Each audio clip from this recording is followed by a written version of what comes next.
Welcome to Current Affairs. We at Current Affairs will get you all important events from national, international and sports, which will be useful for your upcoming competitive exam. We will update daily, so to keep updated, subscribe to our channel. Morning student, future IAS academy way to success में आपका एक बार फिर से स्वागत है। मित्रों, current का जो सेक्शन चल रहा है मौके पे समसामयिकी का, आप लोग यूपीएससी और पीएससी के बच्चे विशेष रूप से ध्यान से देख रहे होंगे। काफ़ी ज़्यादा महत्वपूर्ण मुद्दों पर मैं बात कर रहा हूँ और ये मित्रों, ये मुद्दे ना किसी चैनल से हैं ना किसी मैगजीन से मैं पढ़ रहा हूँ। ये मैं 4-5 पेपरों का एनालिसिस करके आप लोगों तक ये बातें पहुँचा रहा हूँ। तो मेरी इस मेहनत को सार्थक करना आपका काम है, मेरे द्वारा दिए गए प्रश्नों का उत्तर सॉल्व करना आपका काम है। तो आशा करता हूँ कि हर दिन की तरह आपको वीडियो पसंद आती होगी या आ रही होगी, और लाइक शेयर कमेंट सब्सक्राइब जरूर करें और ज़्यादा से ज़्यादा लोगों को जोड़ें। तो चलिए मित्रों, देर ना करते हैं, आज की बात शुरू करते हैं। आपसे कुछ प्रश्न करूंगा मैं, ये सभी एग्ज़ाम के लिए बहुत महत्वपूर्ण है। भारत के रक्षा मंत्री कौन है? प्रमुख रक्षा अध्यक्ष कौन है, जिसको सीडीएस बोला जाता है? सेना प्रमुख जनरल कौन है भारत का? भारत का नौसेना प्रमुख कौन है और वायुसेना प्रमुख कौन है? कमेंट सेक्शन में सबके नाम मुझे चाहिए। यूके का मुख्यमंत्री कौन है? इसका भी, यूके मतलब उत्तराखंड का मुख्यमंत्री कौन है, आप डिटेल में समझ लीजिएगा। मित्रों, एक खबर निकल के आ रही है, उत्तराखंड के मुख्यमंत्री त्रिवेंद्र सिंह रावत और उत्तर प्रदेश के मुख्यमंत्री योगी आदित्यनाथ व हरियाणा के मुख्यमंत्री मनोहर लाल खट्टर ने वीडियो कॉन्फ्रेंसिंग के जरिए बातचीत में सहमति बनाई कि इस साल कांवड़ यात्रा को स्थगित कर दिया जाए।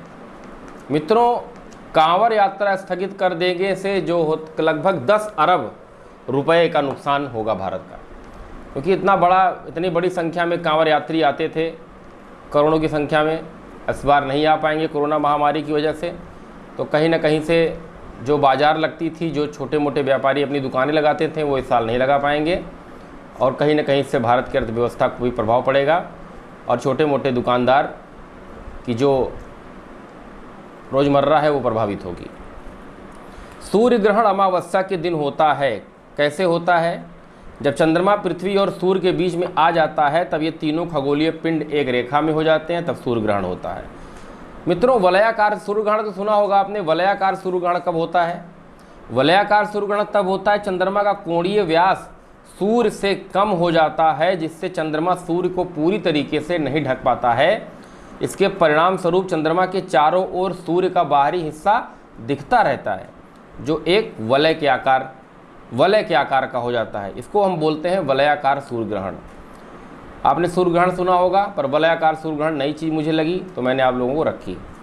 मित्रों, जेईई और एनईईटी की नमूना परीक्षा अब हिंदी में भी, पहले इसका जो ऐप था वो इंग्लिश में था, अब ये हिंदी में भी, हिंदी की विद्यार्थियों के लिए भी लॉन्च कर दिया गया है। केंद्रीय मानव संसाधन विकास मंत्री रमेश पोखरियाल निशंक ने रविवार को राष्ट्रीय परीक्षा एजेंसी एनटीए एपी का हिंदी संस्करण जारी कर दिया है। देश भर में 6वां अंतर्राष्ट्रीय योग दिवस इलेक्ट्रॉनिक और डिजिटल मीडिया के माध्यम से बड़े उत्साह के साथ मनाया गया। मित्रों, एक प्रश्न है, आप लोग नोट कर लीजिएगा। मेरा जीवन मेरा योग, ये नारा किसने दिया था? मेरा जीवन मेरा योग। और इस वक्त आयुष राज्य मंत्री कौन है, इसका भी नाम मुझे चाहिए। मित्रों, आजकल नेपाल का जो मामला चल रहा था भारत के साथ, कि भारत नेपाल के सीमा विवाद जो चल रहा था, उस पर भारत का नेपाल कुछ कर नहीं पाया, लेकिन नेपाल आजकल एक काम कर रहा है, वो रेडियो के जरिए नेपाल भारत का विरोध कर रहा है, भारत का दुष्प्रचार कर रहा है।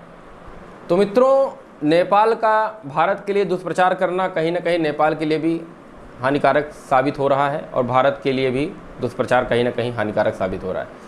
परंतु सच्चाई ये है कि भारत और नेपाल के बीच में जो सीमा विवाद है, वो कहीं से भी सीमा विवाद का कारण नहीं, क्योंकि नेपाल इस वक्त जो इतना बड़ी बड़ी बातें कर रहा है वो चीन की वजह से कर रहा है। और नेपाल को भारत के साथ जो संबंध प्राचीन रहा है उसको बनाए रखना चाहिए और इस संबंध में जो विवाद उत्पन्न हो रहे हैं इससे दूर रहना चाहिए मेरे हिसाब से। नेशनल ग्रीन ट्रिब्यूनल ने कर्नाटक सरकार पर लगाया 10 लाख का जुर्माना। बंगलुरु के उपनगरीय क्षेत्र बोमसांद्रा के निकट किथिगनहल्ली झील में प्रदूषण फैलाने को लेकर कर्नाटक सरकार पर 10 लाख रुपए का अंतरिम जुर्माना लगाया गया और कहा गया कि जलाशय में प्रदूषण को डाले जाने पर रोक नहीं लगाकर अधिकारियों द्वारा अपराध किया जा रहा है। मित्रों, आज का ये अंक में इतने महत्वपूर्ण प्रश्न थे। एक प्रश्न आप लोग और बताइएगा, नागालैंड का मुख्यमंत्री कौन है इस वक्त? असम का मुख्यमंत्री कौन है? मणिपुर का मुख्यमंत्री कौन है? तो मित्रों, आज हम बात करेंगे एक एडिटोरियल पर, चुनौती बनती महामारी।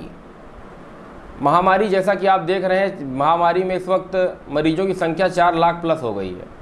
तो ये महामारी इतनी बड़ी संख्या में फैल रही है, आए दिन ज़्यादा से अधिक लोग 14 15 हज़ार की संख्या में एक दिन में प्रभावित हो रहे हैं। लगभग 68 लाख लोगों की जांच हो चुकी है, इसमें से 4.5 लाख लोग मुश्किल से 4.5 लाख लोग इससे प्रभावित हैं। तो ये महामारी चुनौती बनती जा रही है। ये यूपीएससी और पीएससी के बच्चे आर्टिकल लिखेंगे, चुनौती बनती महामारी पर नियंत्रण एवं रोक। चुनौती बनती महामारी पर नियंत्रण एवं रोकथाम कैसे किया जाए, इस पर ज़्यादा से ज़्यादा जितना लोग लिख सकते हैं लिखें। पहले मेरी बातों को सुन लें फिर लिखें। देश में कोरोना संक्रमितों की दिनों दिन बढ़ती संख्या चिंता का विषय तो है, साथ ही यह महामारी से निपटने के उपायों और इंतजामों पर बड़ा सवाल भी है। अब तक 4 लाख से ज़्यादा लोगों का कोरोना विषाणु से संक्रमित होना इस बात का प्रमाण है कि इसे फैलने से रोकने के लिए जो कदम अब तक उठाए गए हैं वह कारगर साबित नहीं हुए हैं। हालांकि बड़ी संख्या में मरीज ठीक तो हुए हैं, पर मरीजों के स्वस्थ होने की दर भी बढ़ी है। लेकिन जिस तरह से नए मरीज सामने आ रहे हैं, यह स्थिति और गंभीर होने का संकेत है। कोरोना मरीजों की बढ़ती संख्या महामारी विशेषज्ञों के उस आकलन को भी पुष्ट करती है जिसमें कहा गया है कि देश में आने वाले दिनों में अलग अलग समय पर विभिन्न राज्यों में कोरोना अपने उच्चतम स्तर पर होगा। यह अब सही साबित हो रहा है। दिल्ली, महाराष्ट्र और तमिलनाडु जैसे राज्यों में हालात सामुदायिक प्रसार की स्थिति तक पहुंच चुकी है। हालांकि यह भी बहस और विवाद का विषय रहा है कि क्या देश में कोरोना संक्रमण सामुदायिक प्रसार की स्थिति में पहुंच गया है, और इसे लेकर सरकारों और विशेषज्ञों के बीच अब एक विरोधाभासी बातें ही देखने को मिल रही हैं।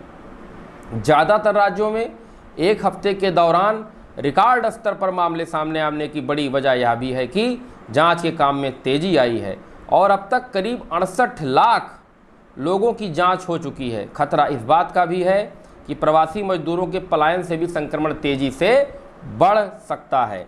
हालांकि प्रवासी मजदूर जिन हालत में पलायन किए, इसके लिए कतई वो जिम्मेदार नहीं है कि संक्रमण बढ़ रहा है या घट रहा है। इसके लिए उन्हें दोषी नहीं ठहराया जा सकता। पूर्णबंदी के पीछे तर्क यह दिया गया था कि इस अवधि में हम स्वास्थ्य सेवाओं के ढांचे को बेहतर बनाते हुए स्थिति को काबू में ले आएंगे, जिससे कोरोना संक्रमण तेज होने की दशा में लोगों का उपचार किया जा सकेगा। लेकिन अभी भी सरकारी अस्पतालों की हालत बता रही है कि वह इस महामारी से निपट पाने में सक्षम नहीं है।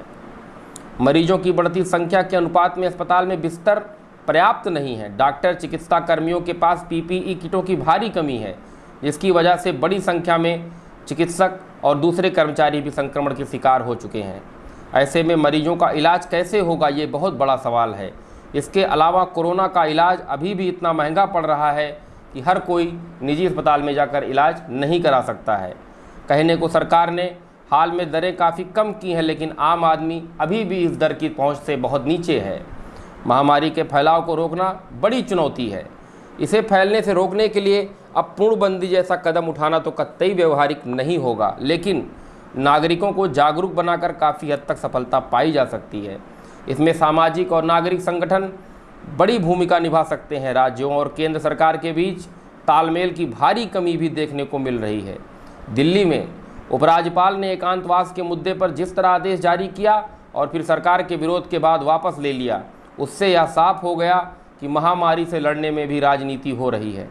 अगर कोरोना पर काबू पाना है तो केंद्र और राज्य सरकारों को राजनीति से अलग हटकर ठोस योजनाओं पर काम करना होगा। मित्रों, अब कोरोना संकट काल में अगर पूर्णबंदी जैसी कोई बात की जा रही है तो व्यवहारिक वाकई में नहीं होगी, क्योंकि मित्रों मेरे एक प्रश्न खुद दिमाग में चल रहा है कि मौके पे सरकार लॉकडाउन हटा रही है और छूट भी दे रही है, बड़े बड़े उद्योग अब चालू होने के कारगर पे खड़े हुए हैं।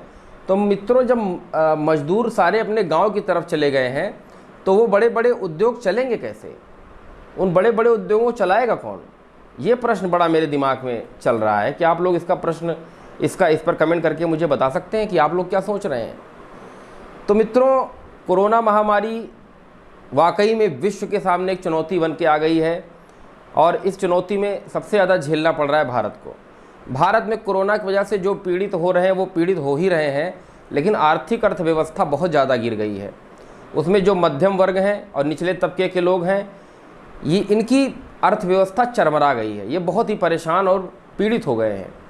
हमारे बीच ऐसे भी वर्ग हैं जो ना मध्य में आते हैं, ना उच्च में आते हैं, ना निम्न में आते हैं, वे और निम्न हैं, जिनको इन तीनों श्रेणियों से भी नीचे देखा जा सकता है। जो रोज़ कमाने खाने वाले व्यक्ति हैं, वो भी कितने व्यक्ति तो आने जाने और इसमें कितने व्यक्तियों की मृत्यु हो चुकी है और आने वाले समय में कितने व्यक्ति कोरोना से पीड़ित होंगे, ये हम ही आप लोगों के ऊपर निर्भर करता है कि हम लोग कितना ज़्यादा सरकार का साथ और सहयोग दे रहे हैं।